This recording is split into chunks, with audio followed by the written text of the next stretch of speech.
ठीक है, right button press किया और यहाँ पर हम आ जाते हैं कमांड पैलेट पर। ठीक है, ये कमांड पैलेट जो है इसको हम कर देंगे प्रेस।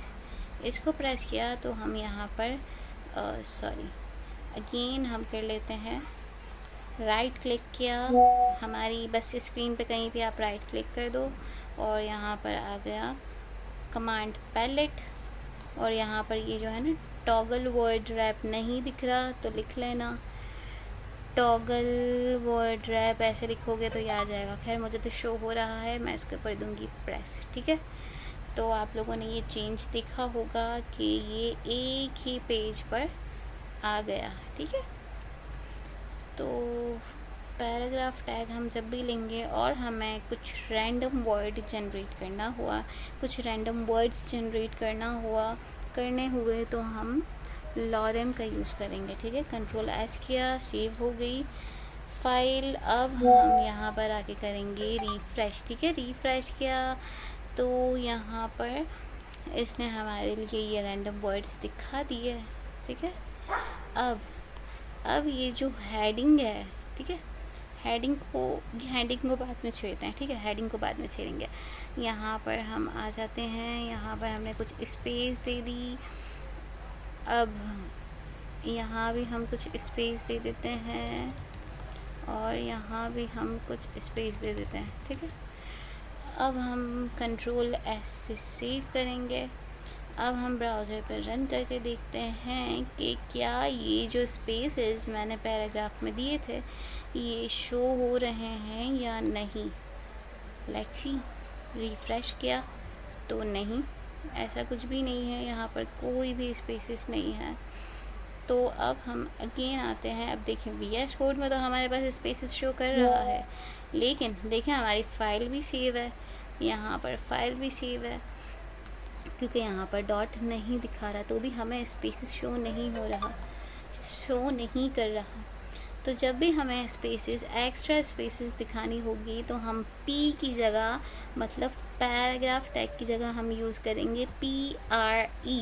देखिए PRE लिखा तो इसने मुझे एक MX ने ऑप्शन दे दिया प्री का, उसको मैं करूँगी एंटर करूँगी तो यहाँ पर मैं अगेन लॉरेम लिखूँगी, एंटर करूँगी तो उसने कुछ वर्ड्स जनरेट कर दिए। ठीक है, अब पी और प्री टैग का हम डिफरेंस समझते हैं।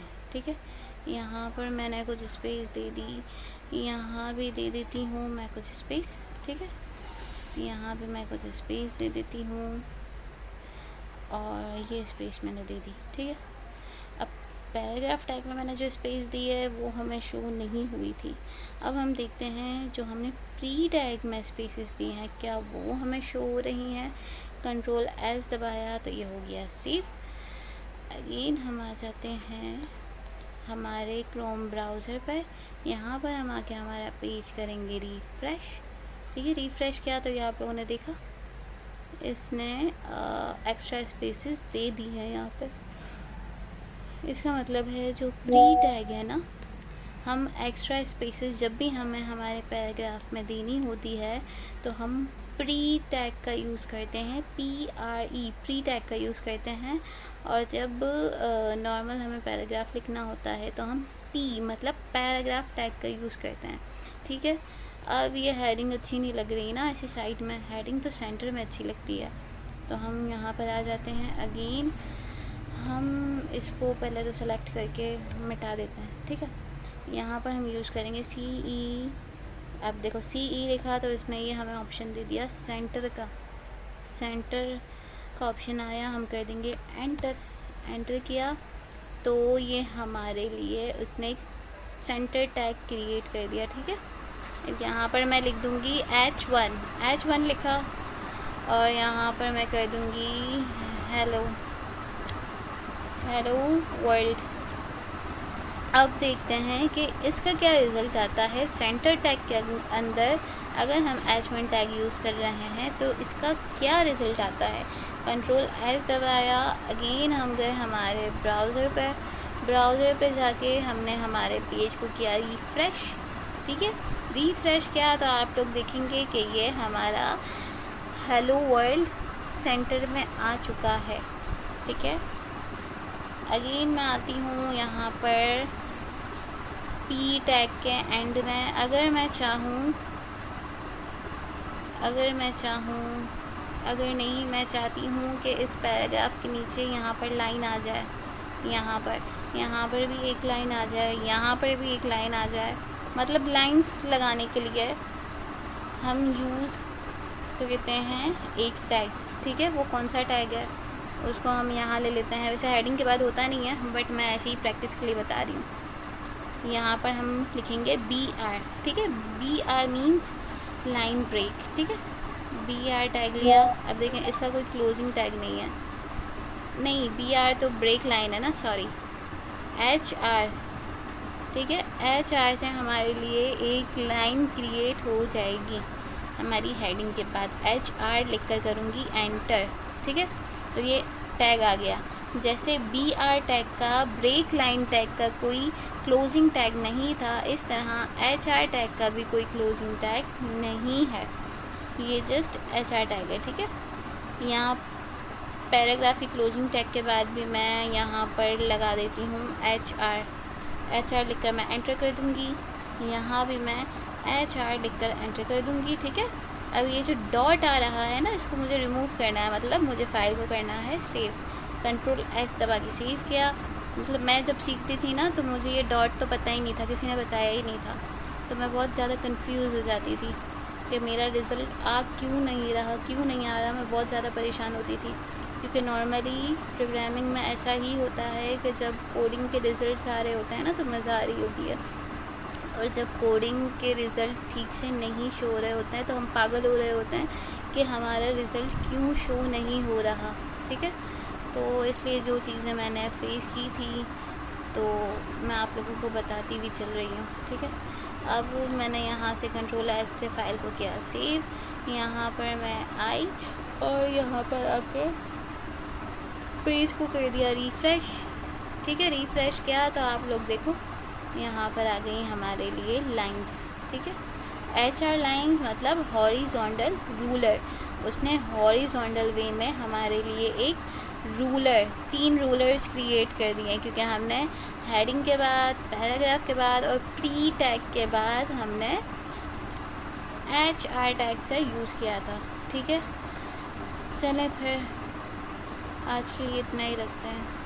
ठीक है, होप सो आप लोगों को सबको समझ आया होगा कि हेडिंग टैग किस लिए यूज़ होते हैं, पैराग्राफ टैग किस लिए यूज़ होते हैं, HR टैग किस लिए यूज़ होता है, BR टैग किस लिए यूज़ होता है, प्री टैग किस लिए यूज़ होता है, सेंटर टैग किस लिए यूज़ होता है, and what is boiler plate code, title tag में हम क्या लिखते हैं। ये सारे क्वेश्चंस हैं। वैसे इन सब मतलब ये मैंने जितने भी क्वेश्चंस बोले हैं आप लोग इन सब पे तवज्जो कीजिएगा कि आपको इनके आंसर आते भी हैं कि नहीं। ठीक है, चलिए फिर आज के लिए इतना ही। अल्लाह हाफ़िज़।